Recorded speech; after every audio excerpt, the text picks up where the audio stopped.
and Teresa shared a comprehensive presentation about the first 6 months of our homeless emergency response efforts. It was a long report, nearly 2 hours worth of rich, important information and progress. For those who might have missed it or don't have 2 hours to spare, I thought it would be important to share some of the highlights and more of that information in a more digestible manner here today. However, I highly recommend going back to the full report on Long Beach TV at our YouTube page.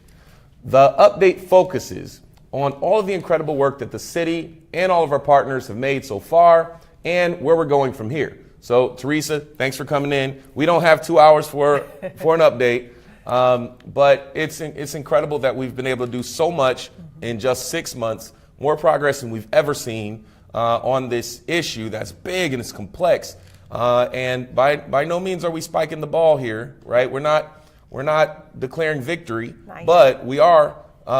empowered and encouraged by the progress that we've seen. So tell us a little bit, put it into context what we've been able to do these last 6 months. Yes, thank you so much for having me back. Sure. I'm really excited to be here. I'm going to highlight, as you said, just a few of what I talked about last week, what Kelly and I presented, but the team has done some really amazing work. So we're going to dive in a little bit today. So going back to the beginning, you remember there was an 8-0 vote. The Long Beach City Council adopted the city manager's proclamation of a local homelessness emergency, and that was back on January 10th. That's right. So while we understood we would not be able to solve the issues overnight, our overall goal was to build more capacity to improve our approach to the systemic problem of homelessness. Right? So we've been able to do this by increasing funding and resources, speeding up our overall response, and creating long-term goals and organizational structures to sustain this work after the emergency is build up our ended. capacity. Exactly. So our mission statement is kind of long, but it's to reduce the number of persons experiencing homelessness in the city and the region by increasing housing opportunities and by enhancing current initiatives that provide field-based outreach, engagement, and supportive services while maintaining the safety and security of the people experiencing homelessness, the general public, and staff, and improving overall public safety for the entire community. That's right. So finally, we decided on key focus areas and short, medium, and long-term goals to track our progress. I love short, medium, long-term goals. So can you tell us where we are today with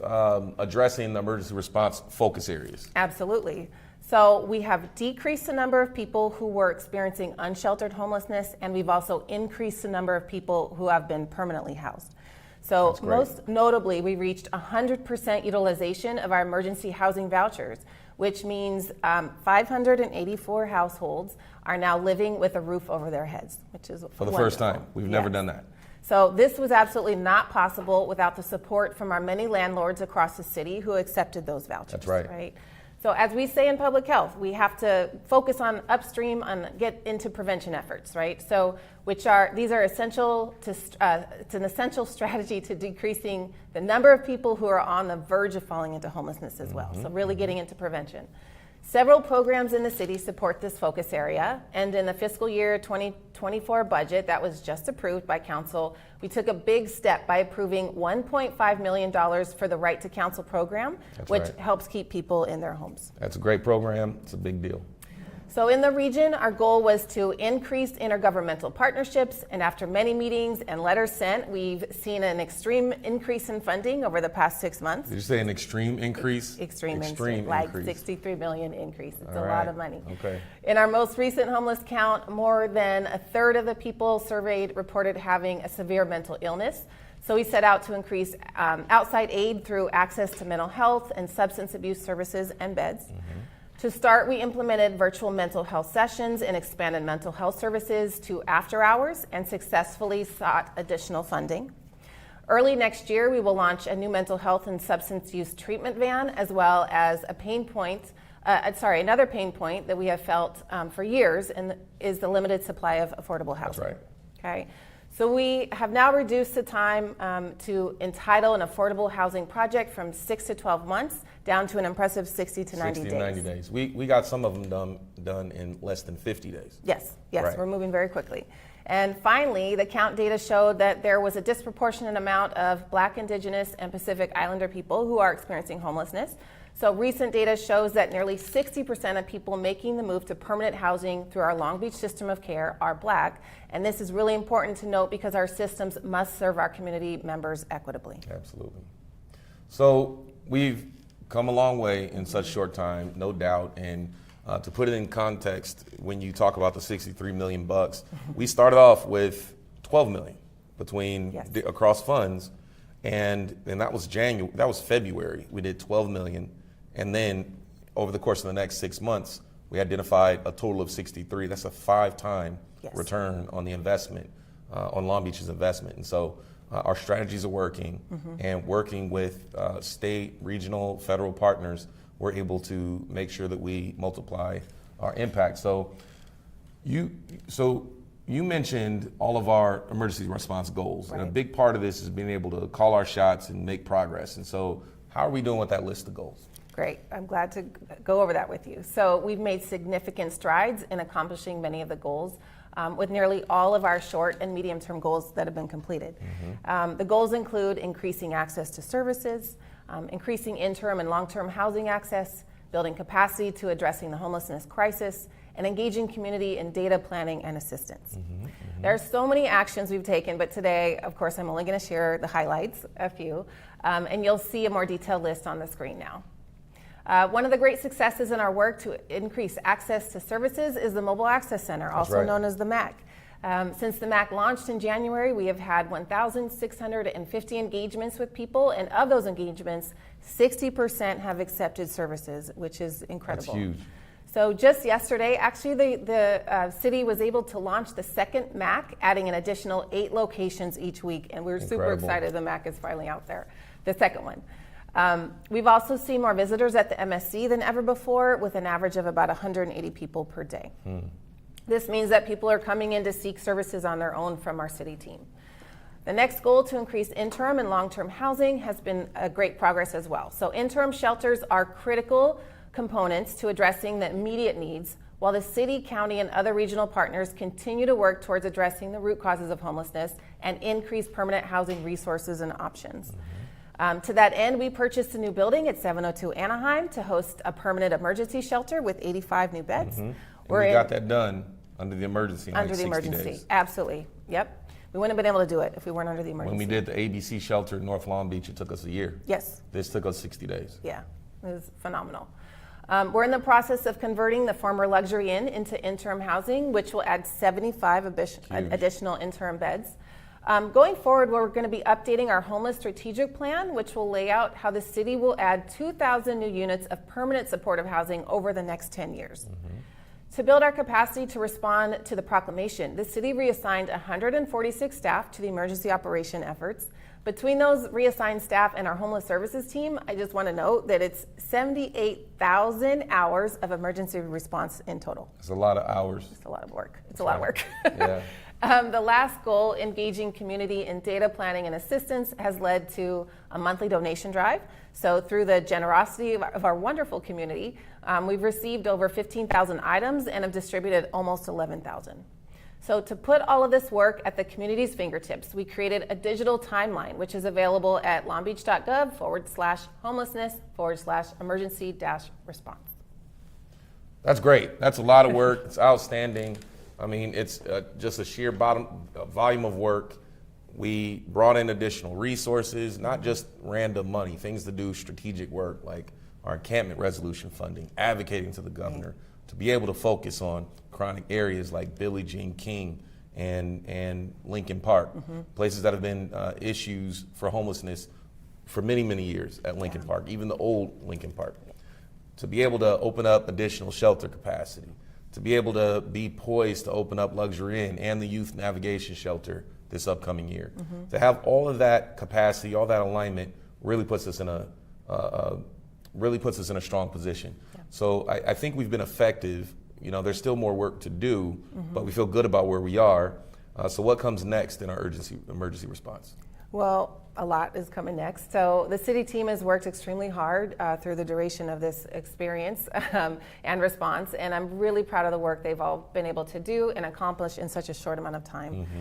So thinking ahead to the next phase of the work, so currently the team is working to identify the time frame for ending the local emergency and putting in place a plan for moving past the emergency proclamation while continuing to prioritize this work moving forward, which is critical because we're not going to stop. It's just another phase, right? So we're going to continue to streamline our efforts and coordinate across our city departments while working hand in hand with our community partners. So it's an ongoing process. It's going to continue to be top of the priority, top of the list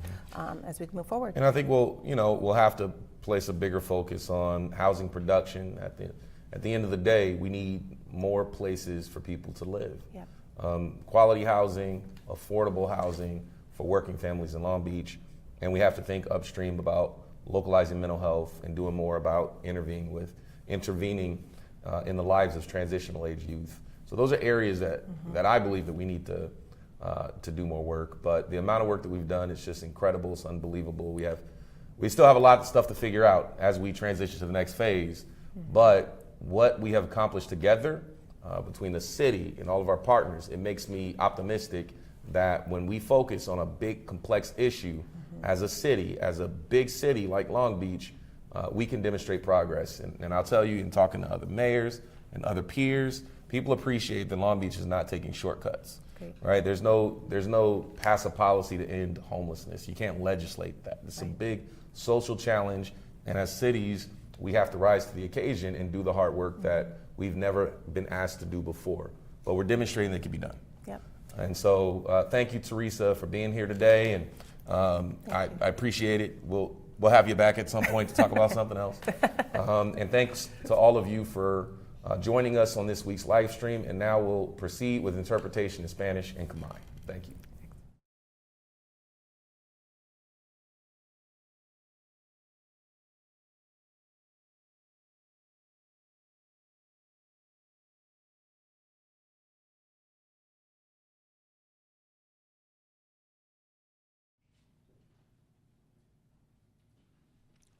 Buenos días. Gracias por unirse a nosotros para nuestra transmisión en vivo semanal, donde proporcionamos actualizaciones sobre la situación de emergencia de las personas sin vivienda. El alcalde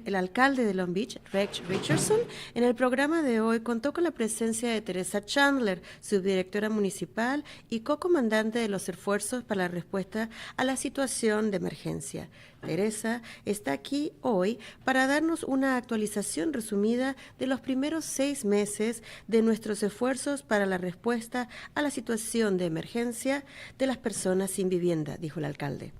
La semana pasada, el personal de la ciudad, dirigido por las co-comandantes de incidentes Kelly Colopi y Teresa Chandler, compartieron una presentación detallada y completa sobre los primeros 6 meses de nuestros esfuerzos de respuesta para la situación de emergencia de las personas sin hogar. Este fue un informe largo que duró casi 2 horas, repleto de información importantísima. Se le recomienda a los oyentes encarecidamente que vuelvan a escuchar el informe completo en la página YouTube de la televisión de Long Beach. Se enfatizó todo lo que hizo la ciudad en tan poco tiempo. Y volviendo al inicio, en una votación de 8-0, el Ayuntamiento de Long Beach adoptó la proclamación del administrador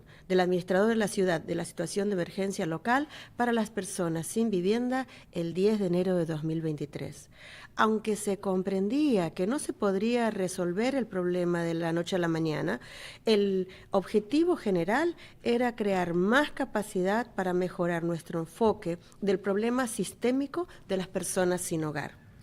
Hemos podido hacerlo aumentando la financiación y los recursos, acelerando nuestra respuesta global y creando objetivos a largo plazo y estructuras organizativas para mantener el trabajo después de la emergencia. Por último, decidimos unas áreas de interés clave y unos objetivos a corto, medio y largo plazo para hacer un seguimiento de nuestros avances. En particular, hemos alcanzado el 100% de utilización de nuestros cupones de vivienda de emergencia, lo que significa que 584 familias tienen un techo sobre sus cabezas y un hogar para abrigarse. Esto no habría sido posible sin el apoyo de nuestros propietarios de toda la ciudad que aceptaron los cupones de vivienda.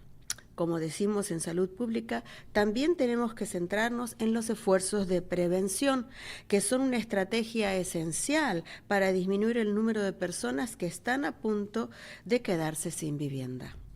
Varios programas de la ciudad apoyan esta área de enfoque y en el presupuesto del año fiscal de 2024, que acaba de ser aprobado por el Consejo, dimos un gran paso al aprobar $1,5 millones para el programa de derecho de asesoramiento que ayuda a mantener a las personas en sus hogares. En la región, nuestro objetivo era aumentar las asociaciones intergubernamentales y tras muchas reuniones, cartas enviadas, hemos visto un aumento de la financiación en los últimos 6 meses.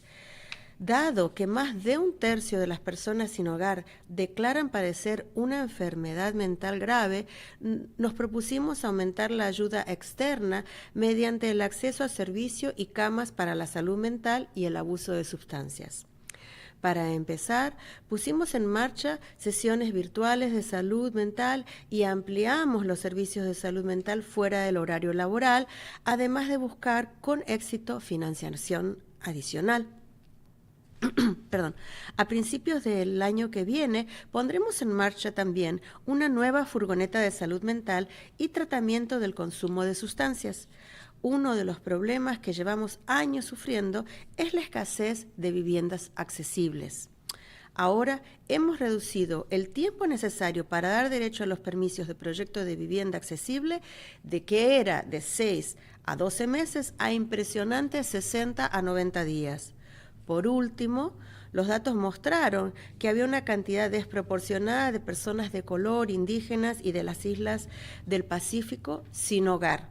Datos recientes muestran que casi el 60% de las personas que consiguen una vivienda permanente a través de nuestro sistema de atención de Long Beach son personas de color. Y esto es importante tenerlo en cuenta porque nuestros sistemas deben atender de forma equitativa a los miembros de nuestra comunidad que se encuentran sin hogar. También hemos logrado avances significativos en la consecución de muchos de los objetivos, con casi todos nuestros objetivos a corto y medio plazo que han sido completados. Los objetivos incluyen aumentar el acceso a los servicios, aumentar el acceso a la vivienda provisional y de larga duración o permanente, crear capacidad de abordar la crisis con personas sin vivienda, involucrar a la comunidad con datos, planificación y asistencia. El equipo de la ciudad ha trabajado arduamente durante la respuesta de emergencia y estoy muy orgulloso del trabajo que han sido capaces de lograr en tan poco tiempo, dijo el alcalde. Estamos pensando en la próxima fase de este trabajo. Actualmente el equipo está trabajando para identificar el marco temporal para poner fin a la situación de emergencia local y poner en marcha un plan para pasar de la proclamación de emergencia mientras se continúa dando prioridad a este trabajo en el futuro. Nuestro objetivo es hacer esto mientras se mantienen los esfuerzos coordinados y racionalizados en curso a través de los departamentos de la ciudad y en colaboración con la comunidad. Gracias a todos por acompañarnos en la transmisión en vivo de esta semana.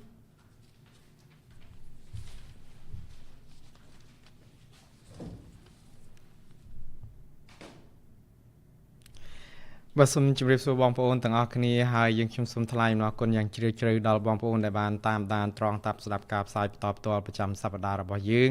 នៅក្នុងការផ្សាយប្រចាំសប្តាហ៍នេះបងប្អូនជ្រាបព័ត៌មានថ្មីៗចុងក្រោយតាក់ទងនឹងការដោះស្រាយបញ្ហាវិបត្តិនៃភាពអនាថានៅទីក្រុង Long Beach របស់យើងនៅថ្ងៃនេះលោកអភិបាលក្រុង Long Beach លោក Rex Richardson មានភ្ញៀវជាមន្ត្រីជាន់ខ្ពស់សាលាក្រុងមួយរូបគឺអ្នកស្រី Teresa Chandler ដែលជាអនុប្រធានគ្រប់គ្រងទីក្រុងហើយក៏ជាសហបញ្ជាការដោះស្រាយបញ្ហាបន្ទាន់នៃវិបត្តិនៃភាពអនាថានេះអ្នកស្រី Teresa មានវត្តមាននៅទីនេះនៅថ្ងៃនេះគឺមកជម្រាបជូនបងប្អូននៅព័ត៌មានថ្មីនិងចុងក្រោយសរុបនិងគ្រប់ជ្រុងជ្រោយអំពីលទ្ធផលនៃកិច្ចខិតខំប្រឹងប្រែងដោះស្រាយវិបត្តិនៃភាពអនាថានៅក្នុងរយៈពេល6ខែដើមឆ្នាំសំទោស6ខែដំបូងនេះ ការពិសាបដាមុនមន្ត្រីសាលាក្រុងទាំងពីររូបដែលដឹកនាំដោយសហបញ្ជាការដោះស្រាយបញ្ហាអាណាថាគឺអ្នកស្រី Kelly Colopi និងអ្នកស្រី Teresa Chandler ផ្ទាល់នេះក៏បានជម្រាបជូនបងប្អូននៅព័ត៌មានពិស្ដារអំពីកិច្ចខិតខំប្រឹងប្រែងដោះស្រាយបញ្ហាវិបត្តិនៃភាពអនាថានៅក្នុងរយៈពេល6ខែដំបូងរួចមកហើយរបាយការណ៍នោះគឺជារបាយការណ៍វែងដែលត្រូវបង្ហាញអស់រយៈពេល2ម៉ោងទើបចប់ហើយមានព័ត៌មានសំខាន់ៗយ៉ាងសម្បូរបែបនិងមានប្រយោជន៍ហើយយើងខ្ញុំសូមលើកទឹកចិត្តឲ្យបងប្អូនងាកទៅស្ដាប់របាយការណ៍ទាំងស្រុងនោះឡើងវិញរបាយការណ៍នេះមានផ្សាយនៅលើប៉ុស្តិ៍ទូរទស្សន៍ក្រុងឡុងបិចតាម YouTube យើងបានបំពេញកិច្ចការងារច្រើនឥតកណនានៅក្នុងកិច្ចការដែលជាមន្ត្រីក្រុងទោះជាក្នុងពេលរយៈពេលដ៏ខ្លីនេះក្តីយើងខ្ញុំសូមងាកទៅក្រោយបន្តិចដោយរំលឹកអំពីអ្វីដែលក្រុមប្រឹក្សាក្រុងបានបោះឆ្នោត8សម្លេងទល់នឹង0អនុម័តសេចក្តីប្រកាសរបស់ក្រុងដែលចាត់ទុកបញ្ហាអនាថានៅក្រុងឬក៏ជាមូលដ្ឋានរបស់យើងនឹងថាជារឿងប្រកាសអាសន្នដែលត្រូវដោះស្រាយជាចាំបាច់កិច្ចប្រជុំអនុម័តនោះធ្វើឡើងកាលពីថ្ងៃទី10ខែមករាឆ្នាំ2023យើងខ្ញុំទទួលស្គាល់ថាយើងខ្ញុំមិនអាចដោះស្រាយបញ្ហាទាំងអស់ឲ្យបានភ្លាមនៅក្នុងរយៈពេលដ៏ខ្លីនោះទេក៏ប៉ុន្តែគោលដៅរបស់យើងគឺធ្វើយ៉ាងណាកសាងសមត្ថភាពកម្លាំងនិងធនធានរបស់យើងដើម្បីកែលម្អវិធីសាស្ត្រនិងក្នុងការដោះស្រាយបញ្ហាអនាថានេះនៅក្នុងទម្រង់មួយដែលជាការដោះស្រាយជាប្រព័ន្ធយើងអាចសម្រេចផលបានយ៉ាងដូចនេះបានក៏ដោយសារតែមានថវិកាបន្ថែមហើយនឹងធនធានកើនឡើងផងដែរដែលជួយជំរុញល្បឿននៃការឆ្លើយតបទៅនឹងបញ្ហាអនាថានេះបានលឿននិងបង្កើនឲ្យមានគោលដៅរយៈពេលវែងនិងរចនាសម្ព័ន្ធអង្គការដើម្បីបន្តនិរន្តរភាពការងារនេះតទៅទៀតបើទោះបីជានៅក្រៅភាពប្រកាសអាសន្ននេះបិទបញ្ចប់ទៅហើយក៏ដោយបានទីបំផុតយើងក៏បានសម្រេចដាក់ចេញនៅផ្នែកគោលដៅសំខាន់ទាំងគោលដៅរយៈពេលខ្លីមធ្យមនិងវែងដើម្បីតាមដានការវិវត្តនៃសកម្មភាពជួយដោះស្រាយបញ្ហារបស់យើងបើយើងបានសម្រេចគោលដៅនៅក្នុងការធ្វើឲ្យចំនួនបងប្អូនយើងដែលរស់នៅក្នុងស្ថានភាពអនាថាគ្មានផ្ទះសម្បែងបានថយចុះរីឯចំនួនបងប្អូនយើងដែលមានផ្ទះសម្បែងស្នាក់នៅជាអចិន្ត្រៃយ៍នោះក៏បានកើនឡើងបាទអ្វីដែលគួរឲ្យកត់សម្គាល់ជាងគេនេះគឺយើងបានសម្រេចផល100%នៅក្នុងការផ្ដល់ឬក៏រកផ្ទះសម្បែងជូនបងប្អូនអនាថាដែលមានប័ណ្ណធានាលំនៅឋាននៅក្នុងគ្រាបន្ទាន់ដែលនេះក៏មានន័យថាបងប្អូនយើងដែលពីមុនជាជនអនាថាឥឡូវមានដំបូលជ្រកកោននឹងគេជាអចិន្ត្រៃយ៍រហូតដល់ទៅ584នាក់មកភាពជោគជ័យនេះមិនអាចកើតទៅបានបើគ្មានការគាំពារពីម្ចាស់ផ្ទះជាច្រើននៅទូទាំងក្រុងរបស់យើងនោះទេដែលពួកគាត់ព្រមទទួលយកប័ណ្ណធានាលំនៅឋានទាំងនោះបាទដូច្នេះអ្វីដែលយើងនិយាយនៅក្នុងផ្នែកសុខភាពសាធារណៈគឺយើងត្រូវការជាចាំបាច់នៅក្នុងការផ្ដោតទៅលើគម្រោងបង្ការនិងទប់ស្កាត់ជាមុនគឺដោះស្រាយរាល់បញ្ហាដែលជាឫសគល់នៃបញ្ហាដែលយើងឃើញនៅដើមខ្សែនោះការដោះស្រាយឫសគល់នៃបញ្ហានៅដើមខ្សែនេះគឺជាយុទ្ធសាស្ត្រដ៏សំខាន់មួយនៅក្នុងការកាត់បន្ថយចំនួនបងប្អូនប្រជាពលរដ្ឋយើងដែលប្រុងនឹងរអិលធ្លាក់ខ្លួនចូលទៅក្នុងស្ថានភាពនៃភាពអនាថាយើងមានកម្មវិធីជាច្រើននៅក្នុងក្រុងដែលគាំពារដល់ផ្នែកដែលជាគោលដៅទាំងនេះមិនតែប៉ុណ្ណោះនៅក្នុងថវិកាឆ្នាំសារពើពន្ធឆ្នាំ2024ដែលក្រុមប្រឹក្សាក្រមទឹកតែអនុវត្តការពីពេលថ្មីនេះយើងបានបោះជំហានវែងមួយទៀតដោយអនុម័តថវិកា$1.5 សម្រាប់ជួយដល់គម្រោងកម្មវិធីសិទ្ធិទទួលបានការប្រឹក្សាយោបល់ផ្នែកច្បាប់ដែលកម្មវិធីនេះជួយឲ្យបងប្អូនយើងនៅតែបន្តមានផ្ទះនៅតទៅទៀតបើងាកមកទស្សនវិជ្ជានៅក្នុងតំបន់វិញគោលដៅរបស់យើងគឺធ្វើយ៉ាងម៉េចដើម្បីបង្កើនភាពជាដៃគូជាមួយនឹងអន្តររដ្ឋាភិបាលជាងនេះទៅទៀតក្រោយកិច្ចប្រជុំជាច្រើននិងក្រោយផ្ញើចេញលិខិតជាច្រើនដែរនោះយើងក៏បានមើលឃើញអំពីការកើនឡើងនៅមូលនិធិសម្រាប់ជួយគាំទ្រនៅក្នុងរយៈពេល6ខែចុងក្រោយនេះដោយយើងបានជម្រាបរួចមកហើយនៅក្នុងចំណោមបងប្អូនអាណាថាទាំងអស់មាន1/3គឺជាង30%រាយការណ៍ប្រាប់យើងថាពួកគាត់កំពុងតែមានជំងឺផ្លូវចិត្តអាស្រ័យហេតុនេះយើងបានដាក់ចេញវិធានការបង្កើនជំនួយបន្ថែមខាងក្រៅតាមរយៈការផ្ដល់លទ្ធភាពនៅក្នុងការទទួលបានសេវាព្យាបាលជំងឺផ្លូវចិត្តនិងសេវាផ្ដាច់គ្រឿងញៀនរួមទាំងការផ្ដល់គ្រែនៅក្នុងទីជម្រកបណ្ដោះអាសន្នផងបាទដើម្បីចាប់ផ្ដើមកម្មវិធីជំនួយផ្នែកសុខភាពផ្លូវចិត្តនេះយើងក៏បានដាក់ឲ្យដំណើរការវគ្គព្យាបាលជំងឺផ្លូវចិត្តតាមអនឡាញនិងពង្រីកសេវាសុខភាពផ្លូវចិត្តនេះឲ្យបើកនៅក្រៅម៉ោងធ្វើការផងមិនតែប៉ុណ្ណោះយើងក៏បានជោគជ័យនៅក្នុងការទទួលបានថវិកាជំនួយបន្ថែមសម្រាប់ផ្នែកនេះជាមួយគ្នានេះគឺនៅដើមឆ្នាំក្រោយយើងនឹងដាក់ឲ្យដំណើរការរថយន្តចល័តដើម្បីព្យាបាលអ្នកជំងឺផ្លូវចិត្តនិងថ្នាំញៀនផងតាមពិតអ្វីដែលជាការលំបាករបស់យើងដែលមានយូរឆ្នាំមកហើយនោះគឺការដែលខ្វះលំនៅឋានដែលមានតម្លៃថោកសមរម្យល្មមនោះឯងដើម្បីដោះស្រាយបញ្ហានេះឥឡូវយើងបានកាត់បន្ថយពេលវេលានៅក្នុងការបានលិខិតអនុញ្ញាតដើម្បីរៀបគម្រោងសង់ផ្ទះដែលមានតម្លៃថោកសមរម្យដោយបង្រួញពេលពី6ទៅ12ខែមកនៅត្រឹមតែ60ទៅ90ថ្ងៃតែប៉ុណ្ណោះ và nơi tìm bằng phốt tên này ban bằng hai ở dưới khơi tháp bong ôn chuyên chết sạch khmau bong ôn chuyên chết đam phía tây nông bong ôn nẹt đan cọp Pacificได้កំពុងតែរស់នៅក្នុងស្ថានភាពអនាថាគឺមានចំនួនថយចុះវិញគួរឲ្យកាត់សម្គាល់តួលេខថ្មីបង្ហាញថាបងប្អូនយើងដែលបានប្រព័ន្ធក្រុងឡុងប៊ិចជួយយកចិត្តទុកដាក់មានលំនៅឋានអចិន្ត្រៃយ៍គឺ 60% ជាជនជាតិស្បែកខ្មៅហើយចំណុចនេះមានសារៈសំខាន់នៅក្នុងការកត់សម្គាល់ដែរព្រោះប្រព័ន្ធជួយគាំពាររបស់យើងគឺត្រូវតែជួយបម្រើបងប្អូនប្រជាពលរដ្ឋអនាថានៅក្នុងសហគមន៍របស់យើងដោយស្មារតីគ្នាយើងក៏បានខិតខំដោះស្រាយបញ្ហាជាច្រើនដើម្បីសម្រេចគោលដៅរបស់យើងហើយជាលទ្ធផលគោលដៅរយៈពេលខ្លីនិងមធ្យមទាំងអស់គឺយើងត្រូវបានសម្រេចជាស្ថាពរគោលដៅទាំងនោះមានជាអាចគឺទី1បង្កើនលទ្ធភាពឲ្យបងប្អូនអនាថាទទួលបានសេវាទី2បង្កើនលទ្ធភាពឬក៏លទ្ធផលឲ្យបងប្អូនអនាថារបស់យើងមានផ្ទះនៅបណ្ដោះអាសន្ននិងរយៈពេលយូរអង្វែងទី3កសាងសមត្ថភាពរបស់យើងនៅក្នុងការដោះស្រាយវិបត្តិនៃភាពអនាថានិងជំរុញឲ្យបងប្អូនសហគមន៍យើងចូលរួមនៅក្នុងការប្រមូលទិន្នន័យរៀបចំផែនការនិងផែនការជំនួយបាទក្រុមការងាររបស់សាលាក្រុងយើងបានខិតខំប្រឹងប្រែងបំពេញការងារយ៉ាងសម្បើមណាស់នៅក្នុងអំឡុងពេលនៃយុទ្ធនាការដោះស្រាយបញ្ហាបន្ទាន់នៃភាពអនាថានេះ